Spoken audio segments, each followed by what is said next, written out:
Hey guys, JD here with the 2022 Kawasaki Ultra 310 LXS, and today we'll be installing the third and final part of our KSPEED Stage 1 kit, and that is the KSPEED 2-degree pump wedge. Now I just wanted to point out before I begin here that KSPEED has released a video of their own quite some time ago actually, so if you want to watch their video as well, they do this procedure a little bit differently than me. They remove the ride plate, which is actually the way the manual suggests to go about removing the pump. Now for this, we don't have to remove the whole pump, we just have to remove the exit nozzle. But for those of you who would prefer the method of removing the ride plate, go ahead and head to KSPEED's YouTube channel. So go ahead and visit KSPEED's YouTube channel and check out the way that they do this. It's a little bit different than the way I'm going to do it, but I do have their instructions in front of me here, and I am going to follow them closely, except for the part where they remove the ride plate. So my reasoning behind that is my ride plate is sealed very well, and I don't want to break that seal, so I'm going to go ahead and remove it. This might be a more difficult way. I put out a comprehensive video about removing and inspecting the impeller and the jet pump, and I'm going to do this the same way I did it in that video, which is by removing these two brackets here, removing the reverse bucket, and then removing the components of the pump and pulling them out without removing the ride plate. So let's get into it. So for this, my tip is pull the step down here, stick the handle of a 3/8 ratchet in there. That'll hold it down for you so you can work. Next, we're going to go ahead and remove these 4 Allen bolts holding the step in place. These are 5mm Allens here.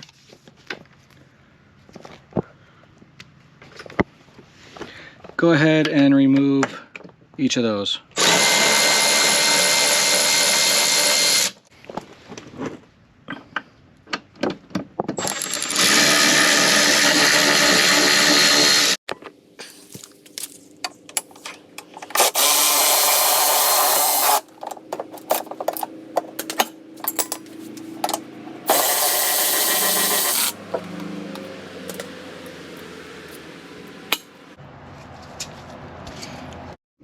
The next step is these two 12mm bolts, one on either side of the reverse bucket.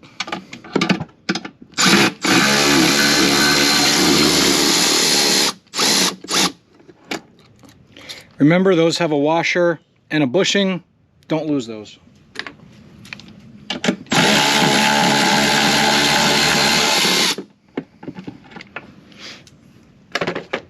Now you also got to disconnect this quick connect here. Try to position this so you can see. You just slide the collar back. If you keep those well lubricated with grease, I've showed you guys a couple times, keep those well lubricated and you see how easy they are to slide off when you have to do maintenance. We're just going to have to take out these 4 bolts here on the exit nozzle. Trust me, you guys can do this. It's not difficult. It's really not hard at all. The next step is going to be to remove this 10mm nut here on the steering linkage. Alrighty. That frees that up. Then you can see right underneath here, we have this linkage. You actually don't need to remove that at this time, believe it or not. So the one we're going to remove next is right here. This is another 10mm. This is the trim control linkage.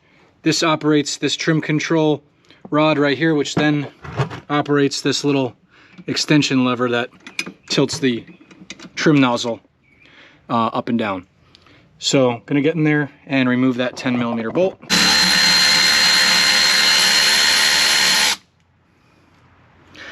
Remove the 10mm bolt that secures the trim linkage in place. All right, now pretty much we're almost done with this process, believe it or not. The next thing, we're gonna remove this bilge pump hose. If you can see that in the video, that just pops right off. There's no clamp on there. Now we have these 4 bolts right here. Those hold the exit nozzle onto the main body of the pump. We're going to pull those off, and that'll give us the ability to put our wedge in place.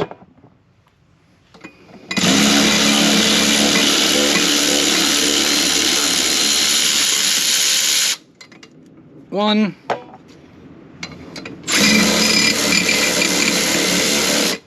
I'm gonna go through and loosen these boxes.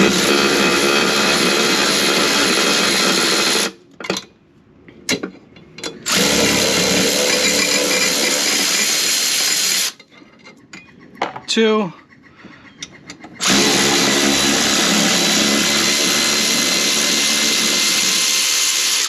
Three.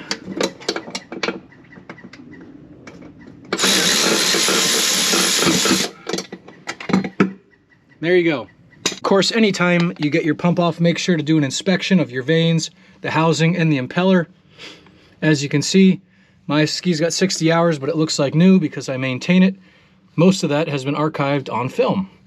So I just want to show you guys I'm in salt water too. There's no corrosion on here because I spray the pump down after each use with Lear corrosion block. That's right, the same product I use on my engine and on my trailer and on my lawnmower and my boat and my motorhome and my car, and pretty much everything that's made out of metal that I own gets sprayed. We're gonna go ahead and loosen up the steering linkage and the trim linkage. Those are gonna need to be readjusted to accommodate for the additional thickness of the new pump wedge. So to do that, you can use an adjustable wrench. I believe this is an 11mm nut here. And then this is a 10mm right here on the linkage. Just turn like that and they should loosen right up. And you can see that'll allow us to adjust our steering. We'll get to that in a later step. We'll have to go back and recalibrate the steering and the trim. So now that you've got the steering linkage loose, we're going to do the trim linkage, which is right here. I've already loosened it a little bit, but you're going to take this adjustable wrench and you're just going to loosen that. Here, you're going to loosen that nut right there, and the linkage, you can see it turns freely now. Okay, so the next step is to get our KSPEED wedge in place. The bottom is thick, the top is thin, and the text that says KSPEED 2 up goes towards the pump or towards the front of the ski. So that piece is going to go in there just like that. We're now going to go ahead and line up our exit nozzle. You just need to make sure that wedge stays in place. So KSPEED has provided us some additional hardware. We're going to use the original bolts on the top of the wedge. So those you can see right here. And we're going to use two new bolts that they provided that are slightly longer. Those are going to go on the bottom of the wedge, which is the thicker part. So we're also going to need some blue thread locker, just like this. Blue is removable, non-permanent. All right, so we applied some blue thread locker, and we are going to put these original bolts back in. Now I will just tighten these up right now just to get them in place. Keep in mind that the torque values have changed because we have this additional plate in there now. So I'm actually going to torque it a little bit lighter than the original factory specs because I don't want to crush that plate. KSPEED has not provided us with any torque specs for that, but you know, using common sense, that is a piece of aluminum, you know, so you don't want to over torque it, obviously. Now these are the bottom bolts that have been provided with the KSPEED kit, and it looks like those new bolts are not 12mm like the stock ones. Those appear to be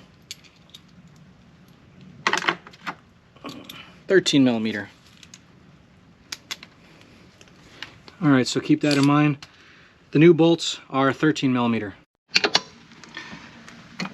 All right, so we've got the two brand new bolts from KSPEED that are slightly longer than the stock bolts at the bottom of the housing, and we've got our two factory bolts at the top. I've applied a dab of blue Loctite to those. Now I'm going to go ahead and retighten them. Remember, do not use a wrench like this to fully torque them. I'm just giving them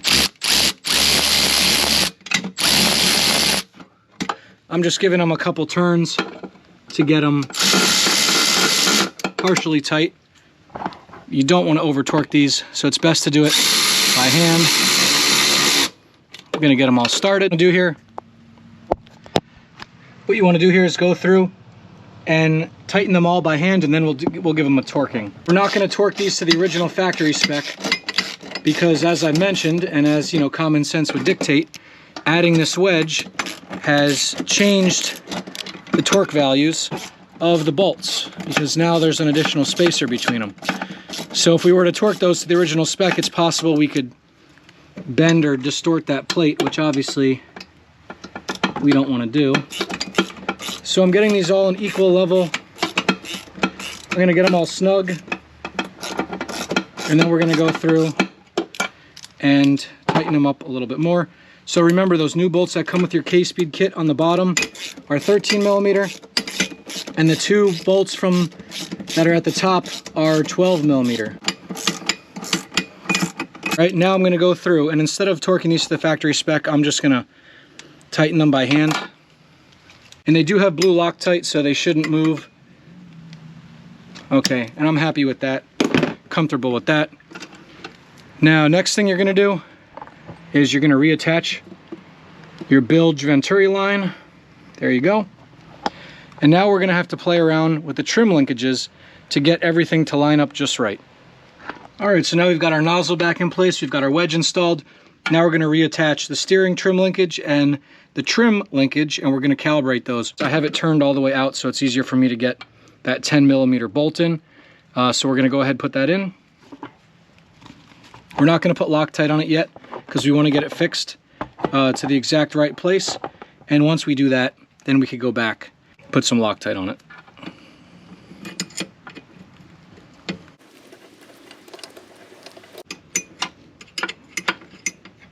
So now we're going to use our digital calipers to measure the distance between the pump nozzle and the edge of the reverse bucket mounting assembly here.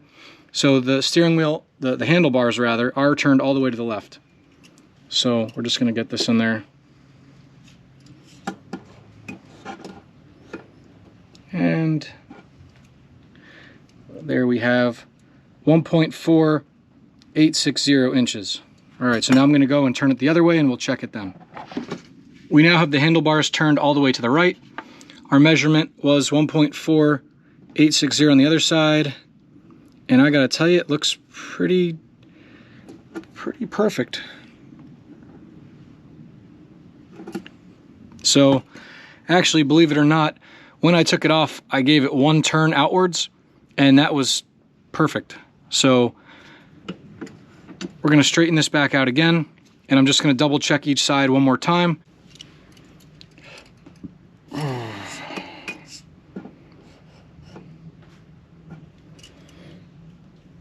So let's call that 2.5 inches.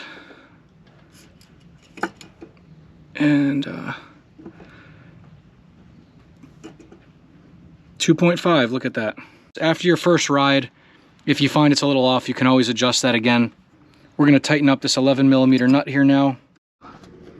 So go ahead and get in there and tighten up that linkage. Now I'm going to go ahead and remove this 10 millimeter bolt and put some Loctite on it and then put it back in place. Now we're just going to go ahead and reinsert this.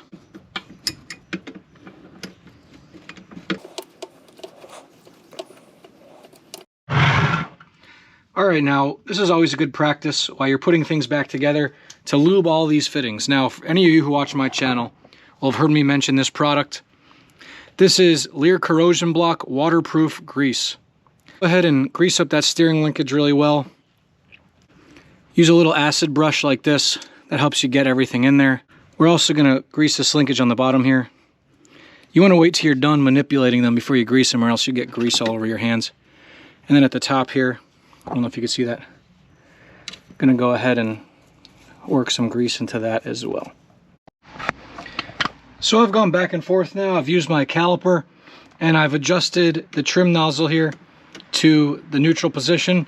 I did about one turn out on the connector there from the position it was in, and that seemed to be just about perfect. So I'm going to tighten up that 8 millimeter nut now. I'm going to put some blue Loctite on this 10 millimeter bolt, and we're going to tighten that in place.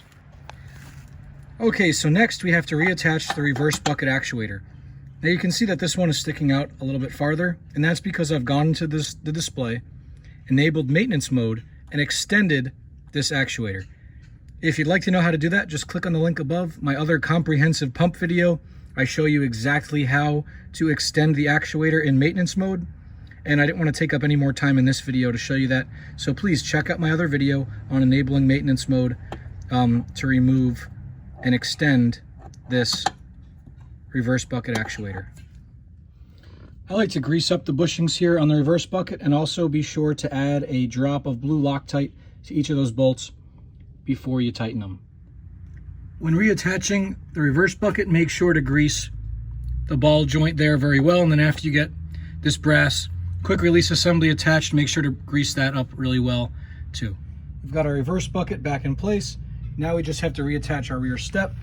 I'm going to brush the surface where the step mounts with some corrosion block grease. That will prevent the area from rusting.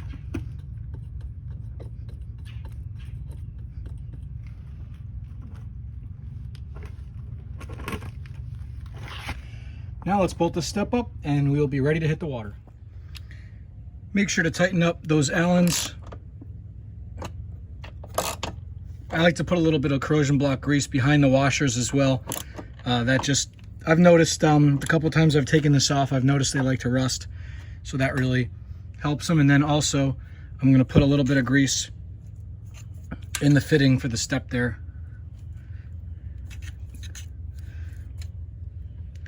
There we go. So we've got our KSPEED pump wedge installed. We've got everything greased for reassembly. We've checked our clearances with calipers, our trim. This is not in this video, but if you saw the link above, visit my comprehensive pump video. That'll show you how to put the ski into maintenance mode so that you can reattach this reverse bucket linkage on the 2022 Plus Ultras. Also, please make sure to visit KSPEED's website and their YouTube channel. They have a great tutorial on this as well, where they remove the ride plate to change out the pump and to do service on it. Now, you saw in this video, I did not remove the ride plate. And if you didn't hear my explanation the last time, my plate is sealed very well. I don't like to remove it if I don't have to. And for me, it's easy to service the pump without removing the ride plate, which saves me lots of time. So if you would feel more comfortable removing this plate, please, again, visit KSPEED's YouTube channel and their video. They show you how to do this a little bit different than me. All right, so let's head out in the water and see what this stage 1 kit can do.